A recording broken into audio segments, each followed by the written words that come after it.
ये कहानी शुरू होती है रामपुर गांव से, जहां लोग काफ़ी खुशहाली से अपना जीवन बसर कर रहे थे। आज भी गांव में सुबह होती है। रमेश अपना सामान लिए जंगल की ओर लकड़ियां काटने चल देता है। आज जंगल में काफ़ी धूप थी और काफ़ी सन्नाटा भी नज़र आ रहा था। तभी झाड़ियों से उसे कुछ आवाज़ें आती है। उसे लगता है कोई जानवर होगा।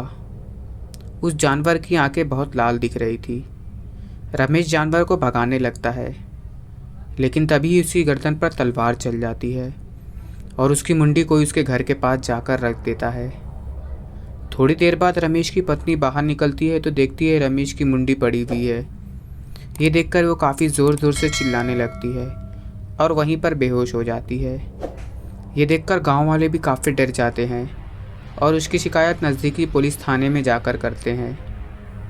तभी पुलिस थाने के बाहर किसी और की कटी मुंडी पड़ी मिलती है, जिसे देखकर पुलिस वाले भी घबरा जाते हैं और पूरा गांव खौफ के साए में जीने लगता है। पुलिस को इस कातिल को पकड़ना बहुत ज़रूरी हो गया था, क्योंकि ना जाने कौन रोज़ गांव के इंसान का कत्ल करता ही जा रहा था। कातिल को पकड़ने के लिए पुलिस को एक तरकीब आती है।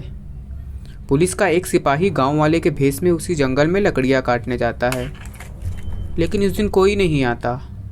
इसे देखकर पुलिस की मुश्किलें और बढ़ जाती है। कुछ समझ नहीं आ रहा था कि आखिर कौन रोज़ कत्ल को अंजाम दे रहा है। रोज़ की तरह आज भी गांव का एक आदमी जंगल में लकड़ियां काटने जाता है। तभी उसे एक आवाज़ सुनाई देती है, अब तू भी मरेगा। ये सुनते ही एक लंबा बेहद ही खतरनाक दिखने वाला आदमी एक बड़ी सी तलवार लिए उसे मारने के लिए आगे बढ़ता है।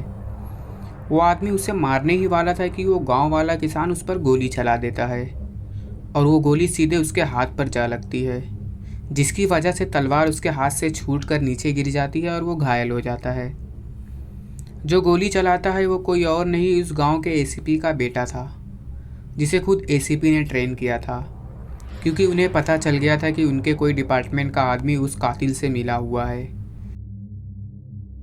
जिसकी वजह से उनके सारे प्लान्स फेल हुए जा रहे थे।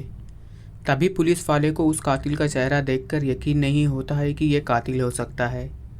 पुलिस वाले की आंखें फटी की फटी रह जाती है।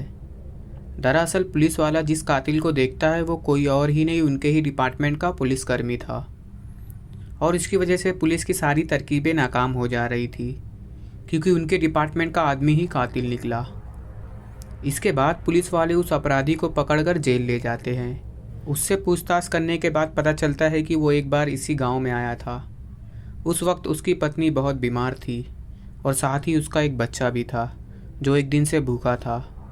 उसने गांव वाले से रो रो कर मदद मांगी, लेकिन किसी ने उसकी एक ना सुनी, जिसकी वजह से उसकी पत्नी और बच्चे दोनों की मौत हो गई।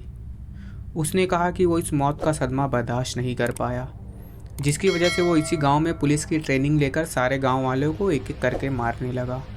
पूछताछ के बाद उस अपराधी की कोर्ट में पेशी की गई, जहां जज साहब ने उसे फांसी की सज़ा सुनाई। इसके बाद रामपुर गांव में एक बार फिर से खुशियाँ लौट आई। तो दोस्तों, हमें ये कहानी से ये सीख मिलती है कि हमें ज़रूरत के वक्त हमेशा उस ज़रूरतमंद की मदद करना चाहिए। कैसी लगी हमारी कहानी हमें कमेंट बॉक्स में ज़रूर बताएं। साथ ही हमारे चैनल को सब्सक्राइब करना ना भूलें।